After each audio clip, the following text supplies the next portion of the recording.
नमस्ते प्रणाम।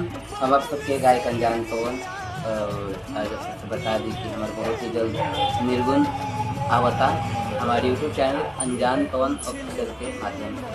तो दो लाइन आप सबके बीच गुनगुना देता नहीं। माटी के ही बनल देहिया माटी में मिल जाई जी, रुपया पैसा धन या दौलत संगे कुछ न जाई जी। ए भाई जी रह जाई सब कुछ हमें तोहरा मुआला के बाद में।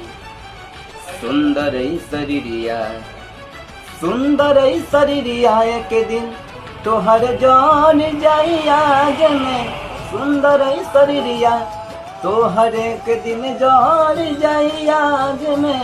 कैसन बा आप सब बताएं और प्यार आशीर्वाद जरूर दे हम।